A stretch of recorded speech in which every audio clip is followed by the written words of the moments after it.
54 বাজে দিয়েছো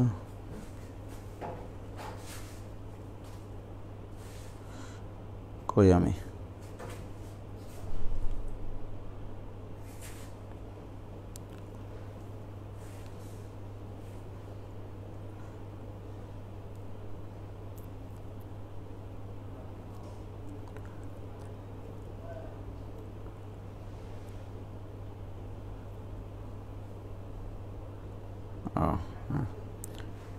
এসছে ওয়ালাইকুম সালাম হাজির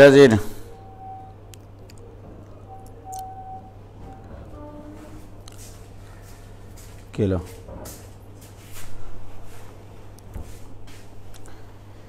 nice to see you again ভাইয়া নাইস টু মিট ইউ আবার এসে গেলাম আমি একটু খেয়ে আসলাম বুঝলা আমি একটু খেয়ে আসলাম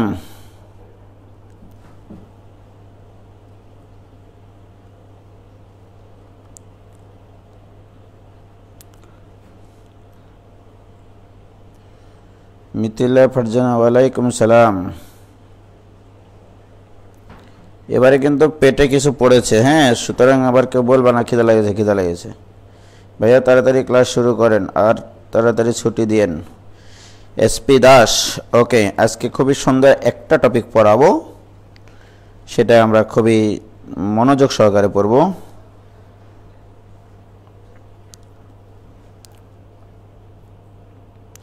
পেট লোড করে চলে এসেছি ভেরি গুড শতাব্দী ব্রহ্মা চলে এসো যদি মন কাঁদে তবে চলে এসো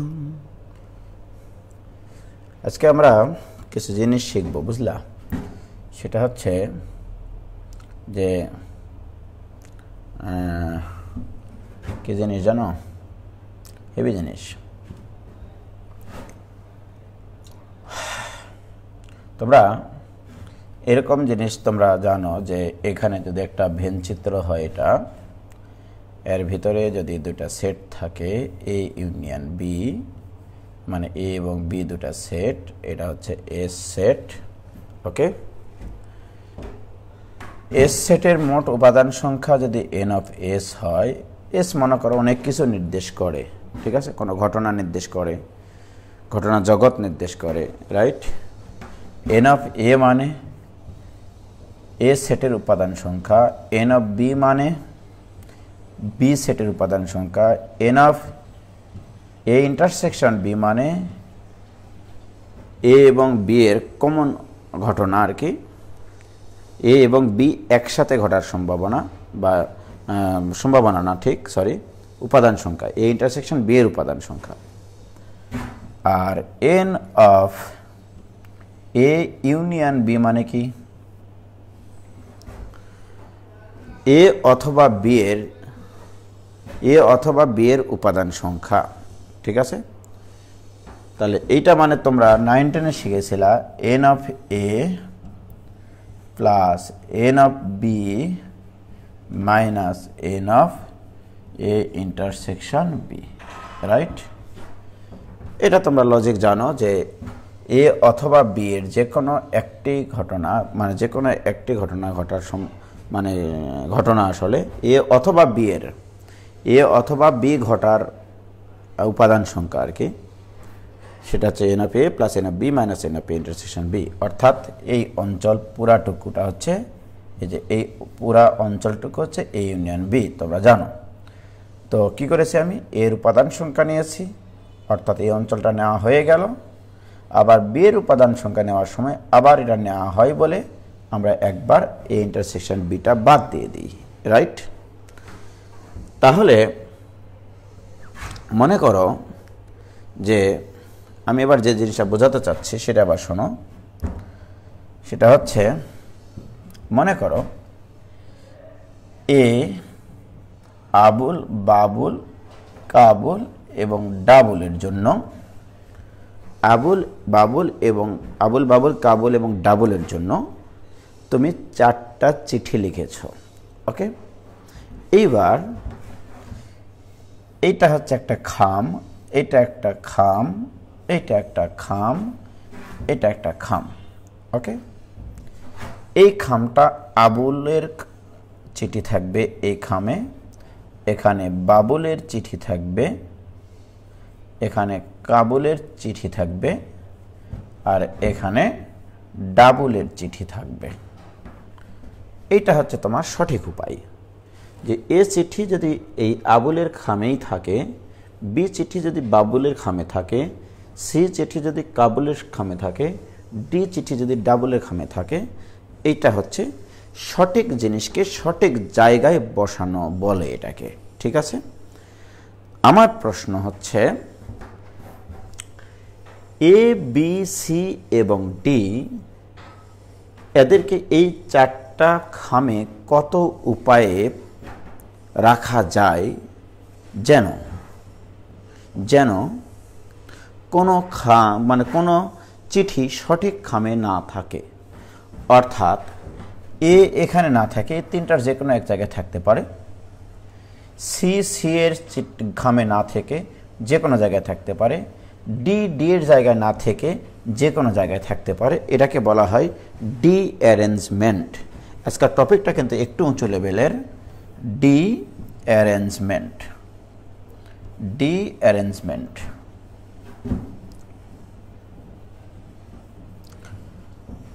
ওকে, একটা হয় অ্যারেঞ্জমেন্ট,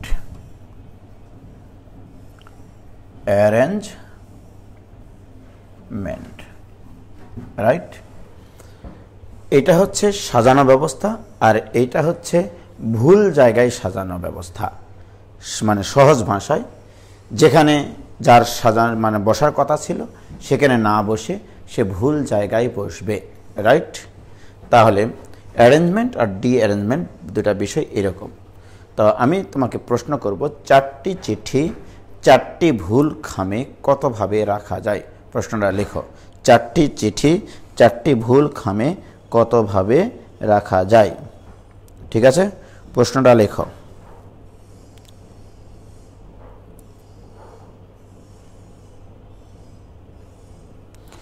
চারটি চিঠি চারটি ভুল খামে কতভাবে রাখা যায়, রাইট? এখানে আমি আগে ফিলিংসটা দেওয়ার চেষ্টা করব, তারপরে ফাইনালে গিয়ে একটা সূত্র লিখে দেব। ঠিক আছে, সেই সূত্রের আগে ফিলিংসটা আমরা একটু নিয়ে নিই। সর্বপ্রথম কথা হচ্ছে যে এই চারটা চিঠিকে র্যান্ডমলি চারটা ফাঁকা স্থানে বসানোর উপায়, র্যান্ডমলি কোনো শর্ত অ্যাপ্লাই না করে শর্তহীনভাবে এই চারটা চিঠিকে চারটা খামে প্রবেশ করানোর উপায়কে আমরা এন অফ এস দিলাম ইকুয়াল টু 4 ফ্যাক্টোরিয়াল। এইটা হচ্ছে তোমার 4p4 বা 4 ফ্যাক্টোরিয়াল বলা হয়। ওকে, যে চারটা চিঠি চারটা খামে প্রবেশ করানোর উপায়। ওকে,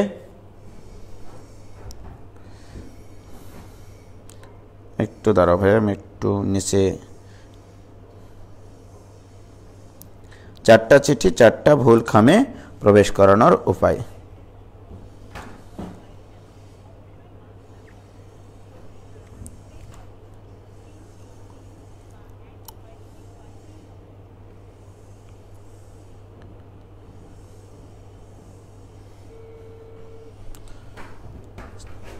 চারটি চিঠি চারটি ভুল খামে বসাবো। একটু একটা ফোন করে নি ভাইয়া, জরুরি ফোন।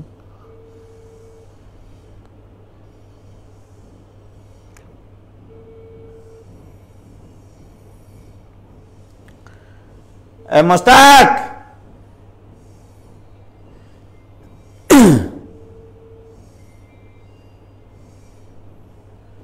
কি করাচ্ছেন নিচে? ওই হচ্ছে সাউন্ড আসতেছে ক্লাসে, ওইদিকে নিয়ে যাওয়া করান, ওই বাইরের দিকে নিয়ে যাওয়া করান।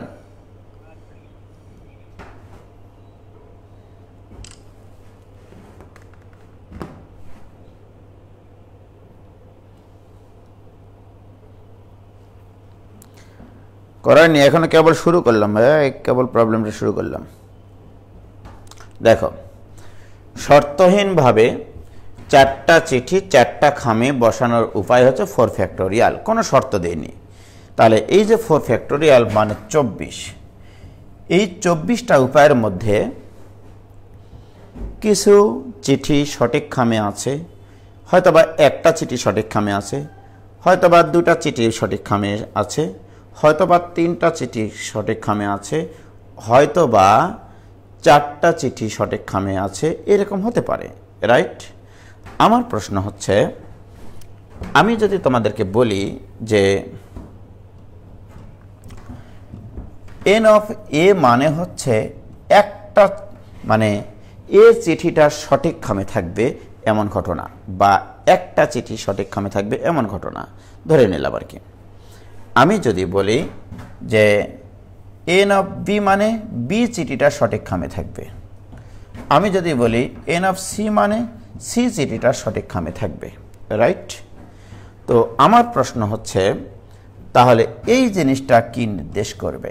N of A union B union C union D, এটার বাংলা হচ্ছে কমপক্ষে একটি চিঠি সঠিক খামে থাকবে এমন ঘটনা। আমি জাস্ট এগুলোকে ব্যাখ্যা দিচ্ছি যে এই সেটের এই জিনিসটাকে সমাবেশে কিভাবে আমরা অ্যাপ্লাই করব।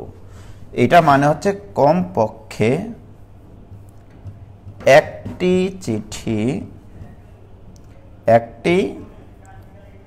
চিঠি সঠিক খামে থাকবে। ওকে, কি ক্লিয়ার? তাহলে কমপক্ষে একটা চিঠি সঠিক খামে থাকবে, সেটা হচ্ছে n of A union B union C union D. আমি যদি এখন বলি যে n of A intersection B মানে কি, এইটা মানে এ এবং বি অর্থাৎ দুইটা চিঠি সঠিক খামে থাকবে, এ এবং বি সঠিক খামে থাকবে, এটা বোঝাচ্ছি। এ এবং বি সঠিক খামে থাকবে। N of B intersection C মানে কি বুঝবো আমি? বি এবং সি সঠিক খামে থাকবে এমন ঘটনা। N of C intersection A মানে কি? সি এবং এ সঠিক খামে থাকবে এমন ঘটনা, right? R n of A মানে কি বুঝাইছিস? এ সঠিক খামে থাকবে। এন অফ বি মানে কি বুঝাইছি? বি সঠিক খামে থাকবে। এন অফ সি মানে কি বুঝাইছি? সি সঠিক খামে থাকবে। এন অফ ডি মানে কি বুঝাইছি? ডি সঠিক খামে থাকবে, রাইট? তো আমি আগে নোটেশনগুলো বলে নিই, তারপরে তোমাদের সাথে আমার কথা হবে। হ্যাঁ, তাহলে n of A plus n of B plus n of C plus n of D, এই জিনিসটার অর্থ কি জানো? এই পুরা জিনিসটার অর্থ হচ্ছে ঠিক একটি চিঠি সঠিক খামে থাকবে এমন ঘটনা। লিখে রাখো, ঠিক একটি চিঠি সঠিক খামে থাকবে। হয় এ থাকবে, নয়তোবা বি থাকবে, নয়তোবা সি থাকবে, নয়তোবা ডি থাকবে। ঠিক একটি চিঠি সঠিক খামে থাকবে এমন ঘটনা এইটা, right? R n of A মানে কি? শুধু এ সঠিক খামে থাকবে। এন অফ বি মানে কি? শুধু বি সঠিক খামে থাকবে। এন অফ সি মানে শুধু সি সঠিক খামে থাকবে। এন অফ ডি মানে শুধু ডি সঠিক খামে থাকবে। আর এই পুরাটা মানে হচ্ছে ঠিক একটি চিঠি সঠিক খামে থাকবে। এবারে যদি আমি বলি n of A intersection B plus n of B intersection C plus n of C intersection D, এইটা মানে কি?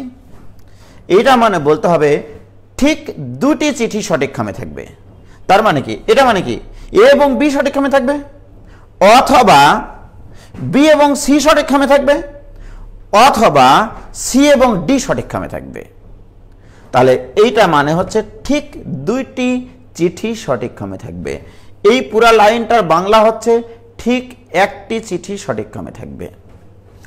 আমি যদি বলি n of A intersection B intersection C অথবা n of A intersection B intersection D অথবা n of B intersection C intersection D, মনে করো এরকম দিলাম, রাইট? তাহলে এটা মানে কি? এ বি সি সঠিক ক্রমে থাকবে, এ এবং বি এবং সি সঠিক ক্রমে থাকবে, এটা মানে এ এবং বি এবং ডি সঠিক ক্রমে থাকবে, এটা মানে বি এবং সি এবং ডি সঠিক ক্রমে থাকবে, রাইট। তারপরে আমি তোমাকে বলতে পারি যে আরো আছে এরকম যে n of A intersection C intersection D, মানে এরকম ভাবে লাইক দ্যাট, ওকে। অর্থাৎ এইটাকে বলা হচ্ছে, এই পুরো লাইনটা পৃথকভাবে বলা হচ্ছে। দেখো এইটুকু মানে এ বি সি সঠিক ক্রমে থাকবে, এটা মানে এ বি ডি সঠিক ক্রমে থাকবে, নয়তো বা বি সি ডি সঠিক ক্রমে থাকবে। তাহলে এই পুরা লাইনটা কি বুঝাবে? ঠিক 3টি চিঠি সঠিক ক্রমে থাকবে, ঠিক 3টি চিঠি সঠিক ক্রমে থাকবে, এমন ঘটনা এইটা। আমি কি তোমাদেরকে বোঝাতে পারলাম? হ্যাঁ,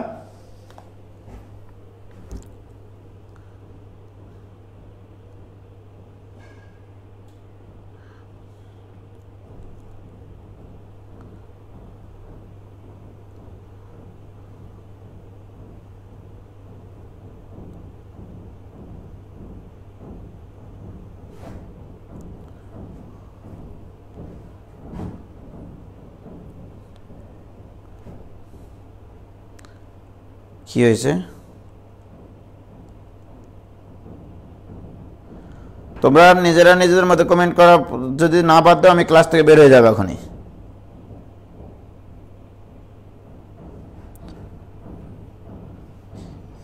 কি যে শুরু করলে এরা, ক্লাস নিচ্ছি।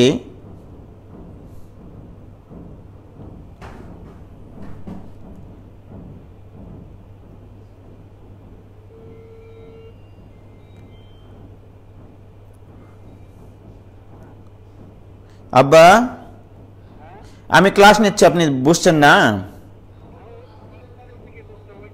কিন্তু উপরে কি করতেছে এখন? ছাদের উপরে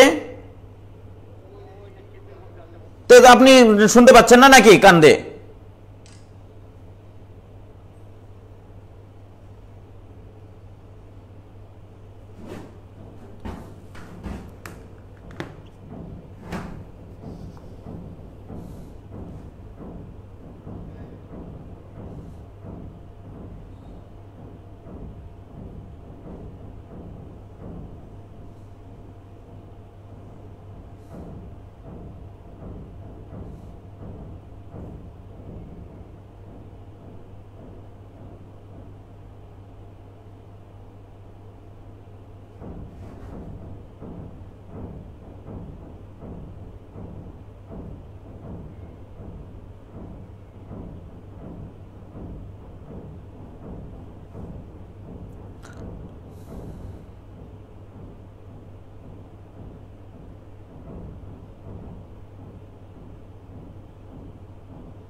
হ্যাঁ আবার বলছি ভাইয়া, শোনো।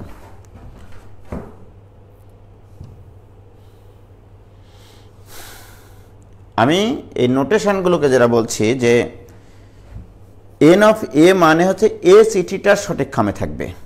আবার বলছি, প্রথম দিকে বলছি, এন অফ বি মানে বি চিঠিটা সঠিক খামে থাকবে এমন ঘটনা। এন অফ সি মানে সি চিঠিটা সঠিক খামে থাকবে এমন ঘটনা। এন অফ ডি মানে ডি চিঠিটা সঠিক খামে থাকবে এমন ঘটনা, রাইট। তো আমি যেটা বলতে চাচ্ছি আসলে সেটা হচ্ছে এরকম যে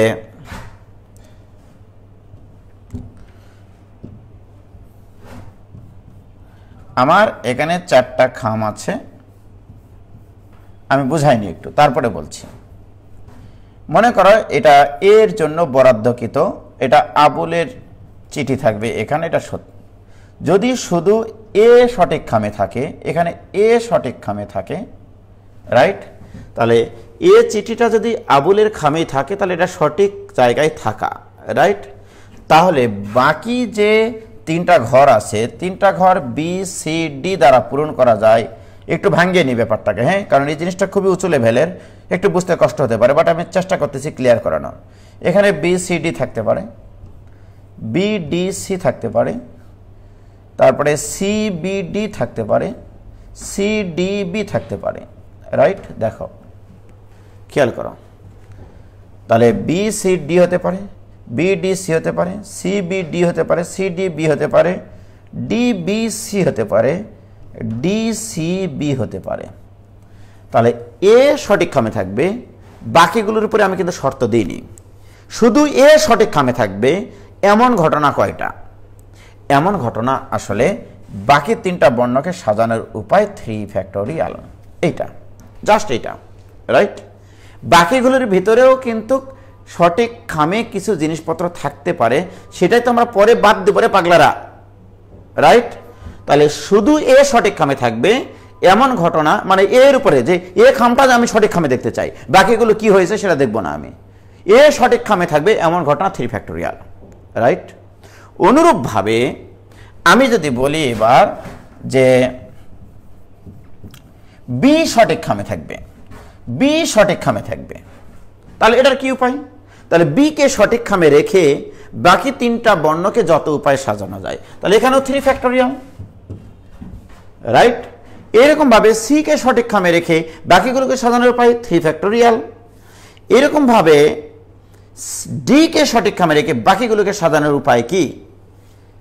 তাহলে আমার প্রশ্ন এখন, যদি শুধু এ সঠিক খামে থাকে তার সাজানোর ব্যবস্থা হচ্ছে 3 ফ্যাক্টোরিয়াল, বাকিগুলো ভিতরে কি ঘটনা ঘটেছে সেটা তো আমি পরে আসব, রাইট? তাহলে বলো, এ সঠিক খামে থাকলে 3 ফ্যাক্টোরিয়াল, বি সঠিক খামে থাকলে 3 ফ্যাক্টোরিয়াল উপায় সাজানো যায়, সি সঠিক খামে থাকলে 3 ফ্যাক্টোরিয়াল উপায় সাজানো যায়, ডি সঠিক খামে থাকলে 3 ফ্যাক্টোরিয়াল উপায় সাজানো যায়। তাহলে আমি যদি বলি এ সঠিক খামে থাকবে এমন সাজানোর ব্যবস্থা 3 ফ্যাক্টোরিয়াল, বি সঠিক খামে থাকবে এমন সাজানোর ব্যবস্থাও 3 ফ্যাক্টোরিয়াল, সি সঠিক খামে থাকবে এমন সাজানোর ব্যবস্থাও 3 ফ্যাক্টোরিয়াল, ডি সঠিক খামে থাকবে এমন সাজানোর ব্যবস্থাও 3 ফ্যাক্টোরিয়াল, রাইট? আমি যদি বলি এ অথবা বি অথবা সি অথবা ডি সঠিক খামে থাকবে এমন ব্যবস্থা, তাহলে এই 3 factorial plus 3 factorial plus 3 factorial plus 3 factorial অর্থাৎ 4 × 3 ফ্যাক্টোরিয়াল, রাইট?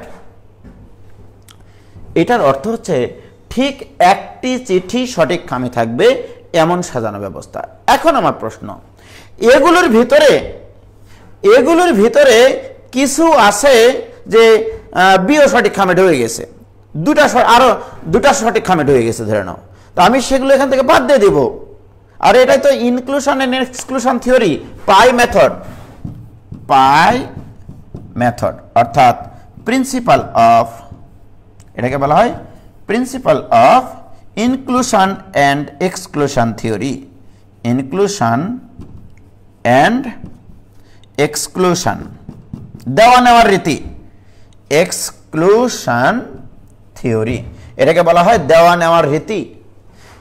তাহলে এই কয়টার যোগফল মানে হচ্ছে ঠিক একটি চিঠি সঠিক খামে থাকবে এমন সাজানো ব্যবস্থা, রাইট?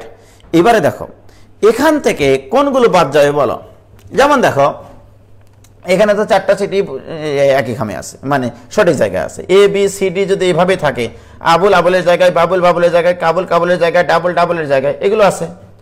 আবার দেখো এখানে যখন আমার এখানে এ আর এখানে যখন বি, তখন এটা দ্বারা কি বুঝাইছি, ঠিক 2টা চিঠি সঠিক খামে আছে, সেগুলো তো এর ভিতরে ঢুকে গেছে 3 ফ্যাক্টোরিয়ালের ভিতরে। এখন দেখো আমি যখন এখানে এ দিলাম তখন এখানে কিন্তু এ আর ডি সঠিক খামে আছে, এখানে যখন এ দিলাম তাহলে দেখো বি এর জায়গায় নাই, বি আছে এর জায়গায়, সি থাকার কথা ছিল তোমার এখানে, কিন্তু সি এর জায়গায় আছে ডি, খেয়াল করেছো? আবার এখানে থাকার কথা ছিল ডি, এখানে আছে কে বি, তার মানে এখানে শুধু এ সঠিক খামে আছে, তাই কিনা বলো? এটাই আমি বোঝাচ্ছি যে এ যদি সঠিক খামে থাকে তাহলে বাকিগুলোকে 3 ফ্যাক্টোরিয়াল উপায়ে সাজানো যায়, তার মধ্যে 2-1টা আবার সঠিক খামে থাকতে পারে, সেগুলিতে দেওয়া নেওয়ার রীতি বলছি আমি। এই যে যেমন দেখো আমি যদি এখন এটাকে বলি, তোমরা এটা এই সূত্র জানো যে অতএব এটা যদি বলি n of A union B union C union D, এটা মানে হচ্ছে কমপক্ষে একটা চিঠি সঠিক খামে থাকবে, কমপক্ষে একটা চিঠি সঠিক খামে থাকবে। আর বাংলাটা আগে লিখো, কমপক্ষে একটি চিঠি সঠিক খামে থাকবে। তাহলে এটা ইকুয়াল টু কি সূত্র জানো বলো তোমরা? n অফ a 9 10 এসে গেছে plus n of b plus n of c plus n of d minus n of a intersection b minus n of b intersection c minus n of c intersection a minus দুটা করে নিয়ে n of a intersection b minus n of a b intersection c minus n of c intersection a মানে দুটা করে যত নেওয়া যায় n of a intersection d ঠিক আছে তারপরে minus n of b intersection d minus n of c intersection d মানে এরকম টোটাল কয়টা করা যায় জানো 12টা ঘটনা যায় কারণ দুটা করে বর্ণ নিয়ে যতগুলো একসাথে ঘটনা ঘটানো যায় তাহলে 4টা বর্ণ থেকে 2টা বর্ণ 6টাই হবে 6টা এখন বলো এই যে জিনিসটাকে আমি সংক্ষেপে লিখব তোমরা যে সূত্রগুলো জানো এটাকে আমি আরেকটু ক্লিয়ার করি তোমরা এই জিনিসটা আসলে জানো আমি 3টা দিয়ে বুঝাইলে তোমাদের জন্য সুবিধা হতো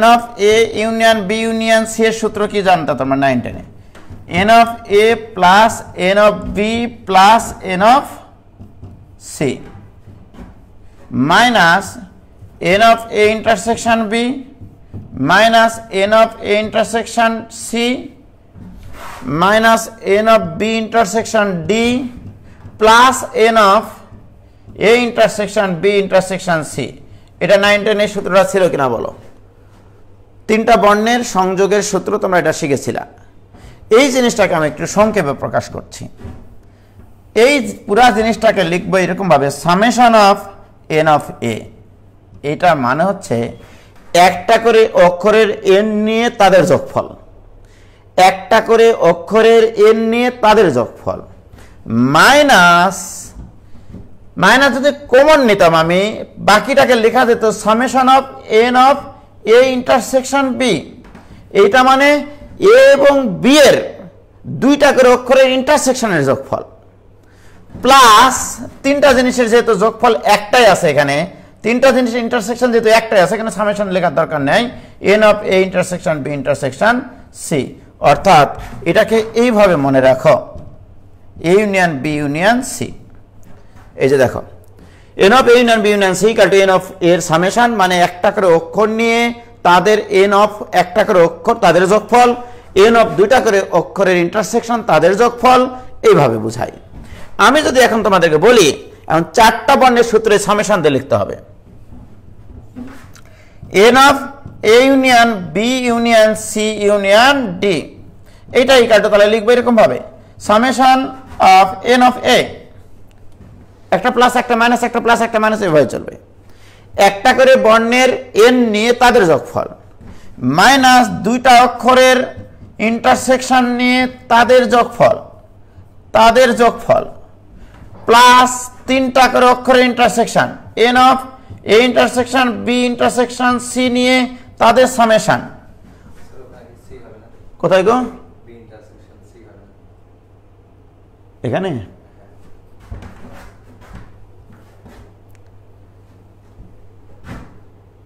a intersect b intersection c এখানে b ইন্টারসেকশন c ঠিকই বলেছো মস্তাক ধরে দিয়েছেন তোমরা মনে হয় কমেন্টে লিখেছো b ইন্টারসেকশন c যাই হোক এনিওয়ে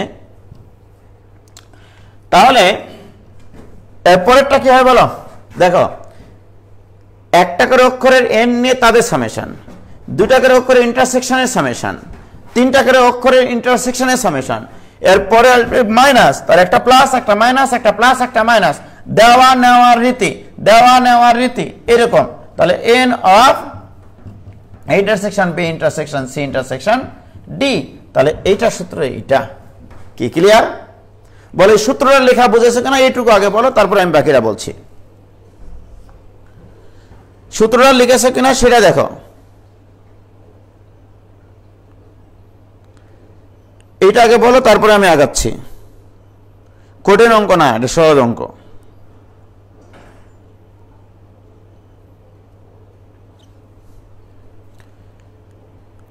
এবার যদি 5টা করে অক্ষরের আমি সূত্র লিখতে বলতাম তাহলে তোমরা সেটা লেখো।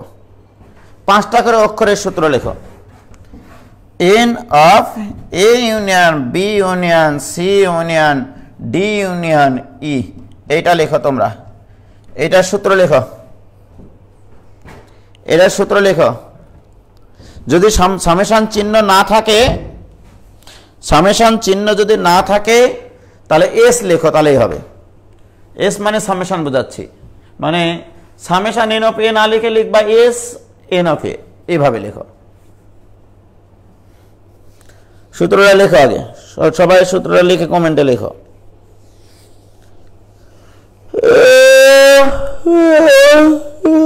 আল্লাহ,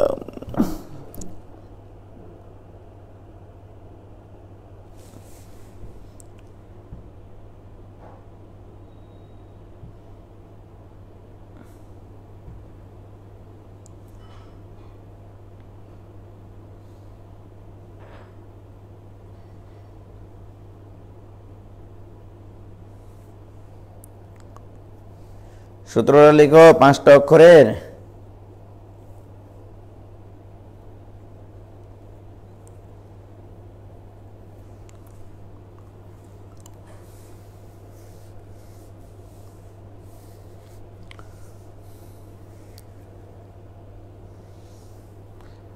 হাসনাইনা শামসুনিনা আইডি থেকে ব্যাপারটা বুঝলাম, কিন্তু মজা পেলাম না। মজা তো পাবা একটু পরে, দাঁড়াও।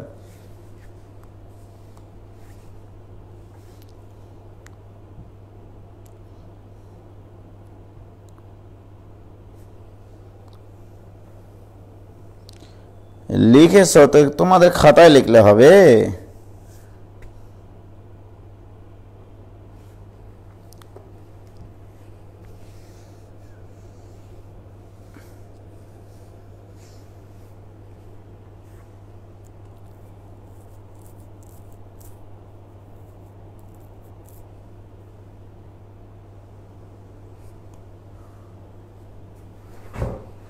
ইন্টারসেকশন লিখতে পারছি না তো, আচ্ছা।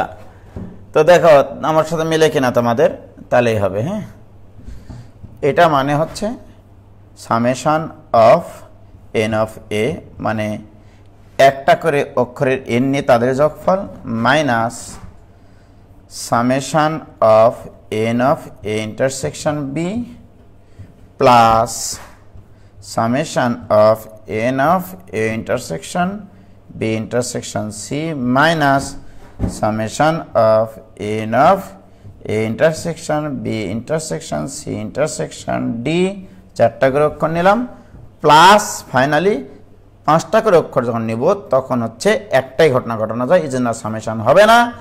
n of a intersection b intersection c intersection d intersection e।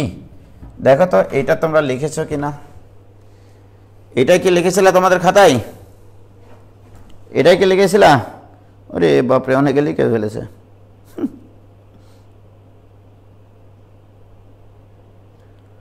আচ্ছা ঠিক আছে, একটা প্লাস একটা মাইনাস। অনেকে বলছে ভাইয়া এটার ফিলিংস আসলো না বা মজা পাইলাম না। মজা পাওয়ার জন্য তোমরা আসলে 9, 10 যেভাবে প্রমাণ করেছিলে সে না করে ভেন চিত্রটা যদি চিন্তা করো তাহলে একটু ফিলিংস আসবে। এই যে মনে করো এ ইন্টারসেক্ট, আমি মনে করো 3টা সেট নিলাম, A B C, right Mushtaq? আমি যদি এখানে তোমাদেরকে এইটা বোঝানোর চেষ্টা করি, n of A union B union C, এইটা মানে কি তোমরা জানো? পুরা এ নিবা, এদিকে আমার দিকে তাকাও, এদিকে। তো মনে করো আলাদা কালার নিই,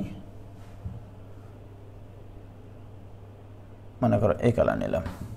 এন অফ এ মানে তোমার হচ্ছে এই পুরা বৃত্তের ভিতরে যা কিছু আছে সবই, রাইট?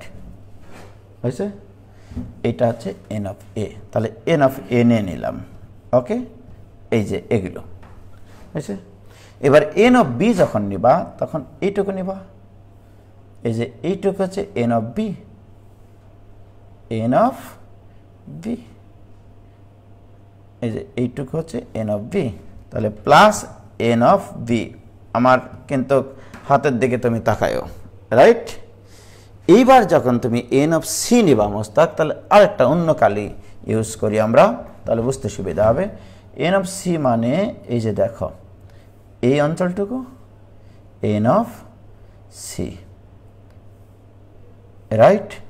এখন বলো এন অফ সি নিলাম, ওকে? কিন্তু তোমার কথা ছিল এই জিনিসটা মানে হচ্ছে তুমি এইটুকু নিবা, এখান থেকে শুরু করে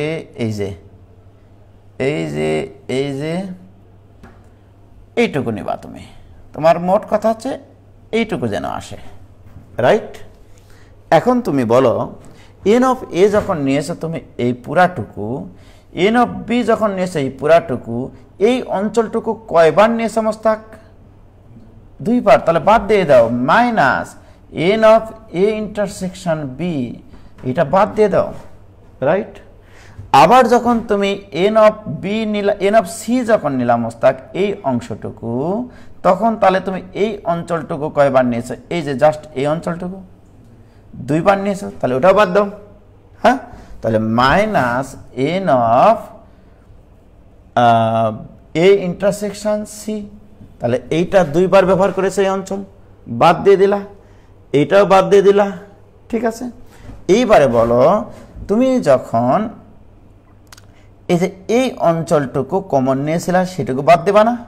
হ্যাঁ, বি আর সি নিয়েছো, তখন এই অঞ্চলটা কয়বার নিয়েছো? 2 বার নিয়েছো, তাহলে minus n of B intersection C, তাহলে কয়বার বাদ দিলা চিন্তা করো, ঠিক আছে? তাহলে এই অঞ্চলটা বাদ দিয়েছো, এই অঞ্চলটা বাদ দিয়েছো, এই অঞ্চলটা বাদ দিয়েছো, এবার এই অঞ্চলটা যে নেওয়াই হলো না রে পাগলা। হ্যাঁ, তাহলে plus n of A intersection B intersection C, এইবারে গা পুরাটা আসলো, রাইট?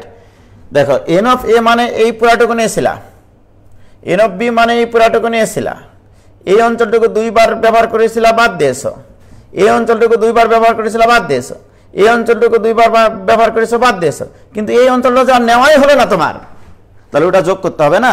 ব্যাপারটা হচ্ছে এইটা আসলে, ওকে? এটাকে বলা হয় দেওয়া নেওয়ার রীতি। হয়েছে? হয়েছে? 5টার ভ্যান চিত্র কিভাবে করব? আরে এই জিনিসটা যেভাবে ঘটে 5টার ভ্যান চিত্র সেইভাবে ঘটে আসলে, ঠিক আছে? ছোট দিয়ে আমরা আসলে ফিলিংসটা নিচ্ছি, 5টা 10টা অতগুলো ভ্যান চিত্র থেকে আঁকবো না। তুমি তাহলে আঁকো 1 2 3 4 5, ঠিক আছে? আর কমন অঞ্চলগুলো বাদ দাও, এই ইন্টারসেকশনগুলো বাদ দাও, দিয়ে এই ইন্টারসেকশন বি গুলো বাদ দাও, তারপরে এই ইন্টারসেকশন বি ইন্টারসেকশন সি গুলো যোগ করো। এটাই তো দেওয়া নেওয়ার রীতি, মানে একবার বেশি যোগ করবা, একবার বাদ দিবা, আবার যেটা শর্ট পড়তেছে সেটা আবার যোগ করবা। ব্যাপারটা হচ্ছে এরকম। তো যাই হোক, তো আমি এবার এই জায়গাটাতে চলে যাচ্ছি যে এন অফ, এবারে চিঠির ক্ষেত্রে, ঠিক আছে? তাহলে এটার বাংলা কি? এটার বাংলা হচ্ছে কমপক্ষে একটি ঘটনা ঘটবে, কমপক্ষে একটি চিঠি সঠিক খামে থাকবে, এমন ঘটনা। তাহলে এটা ইকুয়াল টু সামেশন অফ, এটা equal to summation of n of A. এটা মানে ঠিক একটি চিঠি সঠিক খামে থাকবে, ঠিক একটি চিঠি, ঠিক একটি চিঠি, এটা লেখো, ঠিক একটি চিঠি সঠিক খামে থাকবে, সঠিক খামে। N of A, n of A দ্বারা কি বুঝাইছি? হয় এ সঠিক খামে থাকবে, নয়তো বা বি সঠিক খামে থাকবে, নয়তো বা সি সঠিক খামে থাকবে, নয়তো বা ডি সঠিক খামে থাকবে, ঠিক আছে? তার মানে ঠিক একটি চিঠি সঠিক খামে থাকার ঘটনা এইটা। কিন্তু এগুলোর ভিতরে 2টা করে চিঠি সঠিক খামে থাকাটা বেশি হয়ে গেছে, এই জন্য 2টা করে চিঠি সঠিক খামে থাকার ঘটনাগুলো একবার করে বাদ দাও। বাদ দিতে গিয়ে দেখেছি 3টা করে চিঠি সঠিক ক্রমে থাকার আর কোনো ঘটনাই আসেনি। ওই জন্য এখানে আমরা প্লাস করব সামেশন অফ n অফ 3টা চিঠি সঠিক ক্রমে থাকবে, 3টা চিঠি সঠিক ক্রমে থাকবে, A intersection B intersection C, okay, minus n of A intersection B intersection C intersection D, 4টা চিঠি সঠিক ক্রমে থাকবে। এটা দ্বারা ঠিক একটা চিঠি সঠিক ক্রমে থাকবে। এই একটা চিঠি সঠিক ক্রমে রাখতে গিয়ে দেখেছি কোন কোন জায়গায় 2টা করে চিঠি সঠিক ক্রমে এসছে, তাহলে সেগুলো তো নেওয়া যাবে না, সেগুলো বাদ দিতে হবে, ঠিক আছে। তারপরে বাদ দিতে গিয়ে দেখেছি 3টা করে চিঠি সঠিক ক্রমে থাকবে, এগুলো বাদ চলে গেছে, তাহলে ওগুলো আবার বাদ যোগ করে দিতে হবে, ঠিক না। তারপরে আবার 4টা সঠিক ক্রমে, 4টা চিঠি 4টা সঠিক ক্রমে থাকবে। এখন বলো, আমি যদি এখন এই জিনিসটা, আমার চিঠি ছিল কিন্তু 4টা, আবুল, বাবুল, কাবুল আর ডাবুলের জন্য চিঠি। তুমি এখন বলতেছ যে ঠিক একটি চিঠি সঠিক ক্রমে থাকবে এমন ঘটনাটা আগে বের করো। মোট চিঠি আছে 4টা, 4টা চিঠি থেকে যে কোনো একটা চিঠি আগে বাছাই করো যাকে তুমি সঠিক ক্রমে রাখবা, রাইট। মনে করো এ চিঠিটা সঠিক ক্রমে থাকবে, অথবা বি চিঠিটা সঠিক ক্রমে থাকবে, অথবা সি চিঠি সঠিক ক্রমে থাকবে, অথবা ডি চিঠি সঠিক ক্রমে থাকবে। একটা চিঠি সঠিক ক্রমে থাকলে 4C1 ইন্টু বাকি 3টাকে সাজানোর উপায় 3 ফ্যাক্টোরিয়াল, এটা লিখতে হবে। কেন? মনে করো তুমি এ কে সঠিক ক্রমে রাখবা, তাহলে এর খামে এ কে রাখি দিলা, বাকি 3টাকে সাজানোর উপায় কি? 3 ফ্যাক্টোরিয়াল। আমি যদি বলি বি কে সঠিক ক্রমে রাখবো, তাহলে বি মানে বি তো বি এর খামে বসে যাবে, বাকি 3টাকে সাজানো যায় 3 ফ্যাক্টোরিয়াল। এবারে বলো মাইনাস ঠিক 2টা চিঠি সঠিক ক্রমে থাকবে। কোন দুটা চিঠি সঠিক ক্রমে থাকবে এটা তো তুমি বাছাই করোনি, তাহলে আগে বাছাই করো কোন দুটা চিঠি সঠিক ক্রমে থাকবে। তাহলে 4C2 উপায়ে বাছাই করব, যে দুটো বাছাই করলে আমাদেরকে তো সঠিক ক্রমে রাখবো, বাকি 2টাকে কত উপায়ে সাজানো যায়? 2 ফ্যাক্টোরিয়াল উপায়ে, তাহলে ইন্টু 2 ফ্যাক্টোরিয়াল প্লাস, এবারে বলো 3টা চিঠি সঠিক ক্রমে থাকবে মোস্তাক, তাহলে ওই 3টাকে আগে বাছাই করো, তাহলে কত হবে? 4C3 ইন্টু 1 ফ্যাক্টোরিয়াল, বাকি একটাকে একভাবে সাজানো যায়, প্লাস না মাইনাস 4টা চিঠি সঠিক ক্রমে থাকবে, 4C4 মানে 1। এই পাগলারা 4টা চিঠি সঠিক ক্রমে একভাবে রাখা যায়, 4টা চিঠি সঠিক ক্রমে একভাবে রাখা যায়। কি আমার কথা কি বুঝতে পারে সমস্যা? হ্যাঁ, 4টা চিঠি সঠিক ক্রমে রাখা যায় একটা উপায়ে। তাহলে বলো এই যে আমরা জিনিসটা পাইলাম 4C4 ওইখানে ঠিকই তো আছে, 4C4 মানে তো 1। তাহলে এই যে জিনিসটা পাইলাম, এই জিনিসটা কি পাইলাম? কমপক্ষে একটা চিঠি সঠিক ক্রমে থাকবে, ঠিক আছে। আর আমি তোমাদেরকে বলেছিলাম যে n অফ s মানে হচ্ছে শর্তহীনভাবে 4টা চিঠি 4টা খামে রাখার উপায় ইকুয়াল টু 4 ফ্যাক্টোরিয়াল। মোট এতগুলো সাজানো ব্যবস্থা, 4টা চিঠি 4টা খামে রাখার উপায় 24টা, কিন্তু এই কয়টা সাজানো ব্যবস্থায় কমপক্ষে একটা চিঠি সঠিক ক্রমে থাকবেই, তাহলে বাকিগুলোতে কোনো চিঠি সঠিক ক্রমে থাকবে না। তাহলে অতএব আমরা বলতে পারি ভুল ঠিকানা বিশিষ্ট খামে চিঠিগুলো, তাহলে 4টি চিঠি 4টি ভুল খামে রাখার উপায়, 4টি চিঠি 4টি ভুল বানান ভুল হয়ে গেল, ভুল খামে রাখার উপায় সমান n অফ s মোট সাজানো ব্যবস্থা মাইনাস কমপক্ষে একটা চিঠি সঠিক খামে থাকবে, কমপক্ষে একটা চিঠি সঠিক খামে থাকবে। এটা শর্তহীনভাবে 4টা চিঠি 4টা খামে রাখার উপায়, আর এটা মানে কমপক্ষে একটা চিঠি সঠিক খামে থাকবে, তাহলে বাকিগুলোতে কি সঠিক খামে কোনো চিঠি কোনো সঠিক খামে থাকবে না। So this equal to 4 factorial minus এই পুরাটা, তাহলে এখানে মাইনাস এখানে প্লাস, এভাবে শুরু হবে 4C1 into 3 factorial plus 4C2 into 2 factorial minus 4C3 into 1 factorial plus 4C4। এই জিনিসটাকে একটু তোমাদেরকে আমি ভিন্নভাবে দেখানোর চেষ্টা করছি, দেখো এবার এটাকে একটু সাধারণ আকারে নিয়ে আসবো 4 ফ্যাক্টোরিয়াল মাইনাস 4c1 মানে 4, তাহলে 4 ইন্টু 3 ফ্যাক্টোরিয়াল প্লাস 4c2 মানে হচ্ছে 3 4 বার 6, 6 ইন্টু 2 ফ্যাক্টোরিয়াল মাইনাস 4c3 মানে 4 ইন্টু 1 ফ্যাক্টোরিয়াল প্লাস 4c4 মানে হচ্ছে 1। ওকে, এইবারে এটাকে একটু আরেকটু সৌন্দর্যটা একটু বাড়িয়ে দিই, জাস্ট মান বসাইছি 4c1 মানে 4, 4c2 মানে 6, 4c3 মানে 4 আর 4c4 মানে তো 1। সো দিস ইকুয়াল টু, এবার কিন্তু ক্যালকুলেশন করছি জাস্ট, এটা ইকুয়াল টু আমি আরেকটু সাজিয়ে লিখতেছি 4 ফ্যাক্টোরিয়াল মাইনাস 4 ইন্টু 3 ফ্যাক্টোরিয়ালকে লেখা যায় 4 ফ্যাক্টোরিয়াল, 4 ইন্টু 3 ফ্যাক্টোরিয়াল মানে তো 4 ফ্যাক্টোরিয়াল, ঠিক আছে, প্লাস এইটাকে লেখা যায় 2 ইন্টু 3 ইন্টু 2 ফ্যাক্টোরিয়াল মানে 3 ফ্যাক্টোরিয়াল, একবারে লিখলাম 2 ইন্টু 3 ফ্যাক্টোরিয়াল মানে তো 6, সাজিয়ে লিখতেছি মাইনাস এখানে আবার কি লেখা যায় দেখো, এখানে লেখা যায় 2 ইন্টু 2 ফ্যাক্টোরিয়াল, এটা তো লেখা যায় 4 1 ফ্যাক্টোরিয়ালের আগে এখানে 2 দ্বিগুণ করলাম, 2 ফ্যাক্টোরিয়াল মানে তো 2 2 দুগুণ 4, 4ই তো আছে, প্লাস এখানে 1 রাখলাম। ওকে, আমি যে জিনিসটা করতে চাচ্ছি এখানে 4 ফ্যাক্টোরিয়ালটা কমন নিতে চাচ্ছি, কমন নিলে এখানে কি থাকবে মোস্তাক বলো, 1 মাইনাস 1 বাই 1 ফ্যাক্টোরিয়াল লিখলাম প্লাস কত হবে বলো, 4 ফ্যাক্টোরিয়াল কমন নিলাম, এইটা হবে 1 বাই 2 ফ্যাক্টোরিয়াল, ভাগ করে দেখো কিভাবে হবে।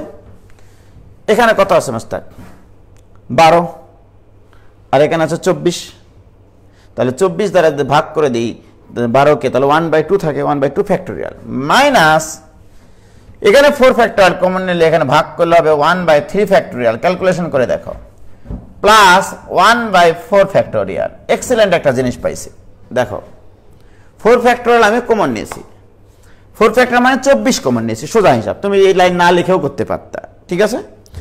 24 কমন নেওয়ার ফলে এখানে তো 1 থাকবে, মাইনাস 1 বাই 1 ফ্যাক্টোরিয়াল লিখেছি আমার সুবিধার্থে, তোমাদেরকে বোঝানোর সুবিধার্থে।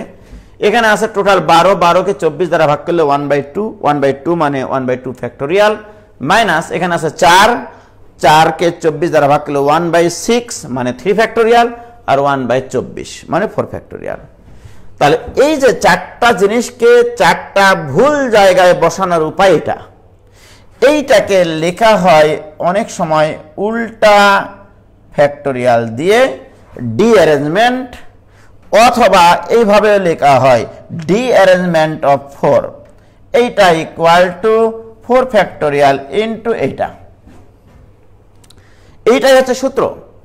অর্থাৎ চারটা চিঠি চারটা ভুল জায়গা বসানোর উপায় এটা কিরকম হবে, ওই 4 ফ্যাক্টোরিয়াল ইন্টু 1 মাইনাস ওই 4 ফ্যাক্টোরিয়াল পর্যন্ত যাবে নিচে, একটা প্লাস একটা মাইনাস, এইভাবে। আমি যদি এখন বলি 5টা চিঠি 5টা ভুল খামে বসানোর উপায় কি হবে, 5টা চিঠি 5টা ভুল খামে বসানোর উপায় কি হবে, 5টা চিঠি 5টা ভুল খামে বসানোর উপায় 5 ডিঅ্যারেঞ্জমেন্ট ইকুয়াল টু 5 ফ্যাক্টোরিয়াল তো হবেই, এখানে 1 থেকে শুরু, 1 minus 1 by 1 factorial plus 1 by 2 factorial minus 1 by 3 factorial plus 1 by 4 factorial minus 1 by 5 factorial. এই যে এইটা হচ্ছে তোমার 5টা জিনিসকে 5টা ভুল জায়গা বসানোর উপায়, এটাকে বলা হয় ডিঅ্যারেঞ্জমেন্ট। অর্থাৎ যদি আমরা এভাবে চিন্তা করি যে n সংখ্যক জিনিসের ক্ষেত্রে যদি বলি যে n derangement equal to n factorial into 1 minus 1 by 1 factorial plus 1 by 2 factorial minus 1 by 3 factorial plus এইভাবে চলতে থাকবে যতক্ষণ পর্যন্ত না নিচে n ফ্যাক্টোরিয়াল এসছে, যতক্ষণ পর্যন্ত না নিচে n ফ্যাক্টোরিয়াল এসছে, এইটাকে বলা হয় ডিঅ্যারেঞ্জমেন্ট। বইগুলোতে শুধু এই সূত্রটা আছে, এই জন্য বেশি কোন আর বইয়ে বোঝানোর দরকার হয় না, শুধু স্যারেরা ছেড়ে দেয় যে n সংখ্যক জিনিসকে n সংখ্যক ভুল জায়গায় বসানোর উপায় এই সূত্রটা লিখে শুধু অঙ্ক করানো হয়েছে, রাইট। আর আমি বুঝাইছি তোমাদেরকে ওই ইনক্লুশন এক্সক্লুশন থিওরি দিয়ে, ঠিক আছে, যে দেওয়া নেওয়ার রীতি হয়, ঠিক একটা চিঠি সঠিক কামে যাওয়ার উপায় ঠিক দুটি চিঠি সঠিক খামে যাওয়ার উপায়, এই বিষয়টা যদি বুঝতে পারো ক্লিয়ারলি, তাহলে ফিলিংসটা তুমি পাবা। ঠিক আছে, এবার ক্লিয়ার কিনা বলো? তাহলে তুমি সূত্র মনে রাখো যে 5টা চিঠি 6টা চিঠি 6টা ভুল খামে দেওয়ার কি উপায় হবে।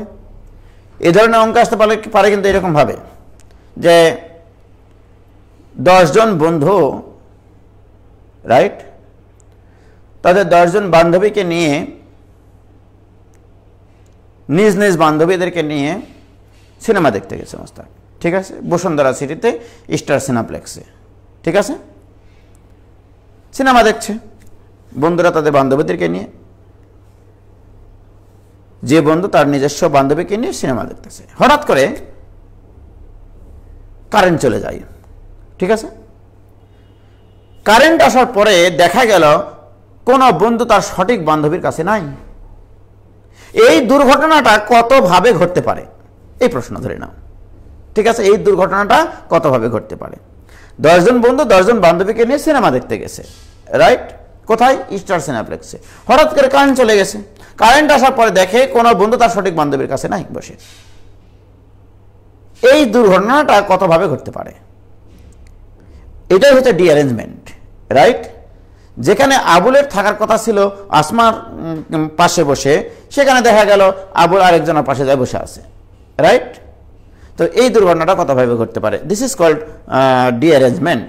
এটা খুব ইম্পর্টেন্ট প্রশ্নও না, দুই একটা জায়গায় মাঝে মধ্যে এসছে, এটা দেখা গেছে। বেশিরভাগ সময় এসছে 4টে চিঠি 4টে ভুল খামে কত উপায়ে প্রবেশ করানো যায়। এটার অ্যান্সার সম্ভবত 3 আসবে, হিসাব করে দেখো। এটা যোগ বিয়োগ করে দেখো, সরি 9 আসবে, 9। এখানে তো কাটাই যায়, এখানে আসবে হচ্ছে 12, 12 থেকে 4 বাদ দিলে 8, আর একে 9। হ্যাঁ, 9 উপায়ে। কি ক্লিয়ার?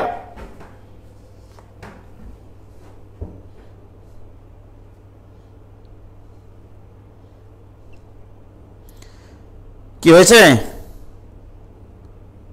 হ্যাঁ, এভাবে রেখে দিবা। ভাইয়া এন এর মান বেশি হলে এই সূত্র দিয়ে করলে তো অনেক বড় হয়ে যায়। ভেরি গুড, ঠিক না?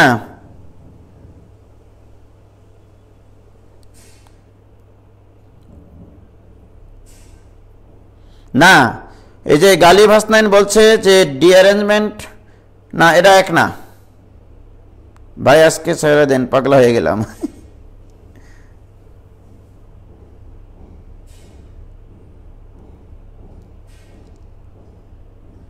হয়েছে, সূত্র পেয়ে গেছে। বেসিকটা কঠিন ছিল একটু, মানে একটু উঁচু লেভেলের বেসিক, এটা তো আগে বলে নিলাম।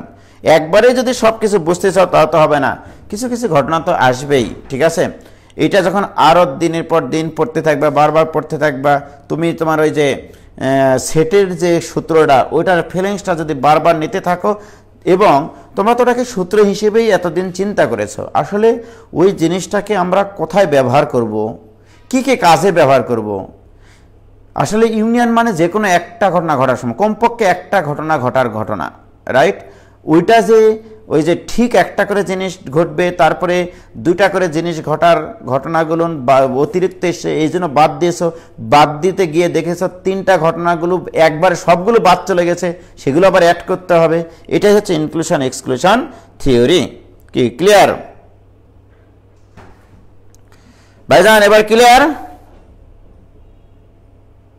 এই একটা ম্যাথ যার ফিলিংস আসতে 1 ঘন্টা লাগলো, যাই হোক, তাও তো এসছে ফিলিংস। যাদের যাদের এসছে তাদের জন্য ধন্যবাদ। যাদের যাদের আসেনি তারা বারবার এই ভিডিওটা দেখার চেষ্টা করো আর ফিলিংস নিয়ে আসার চেষ্টা করো। ঠিক আছে, আজকে ছুটি। ওকে, খোদা হাফেজ।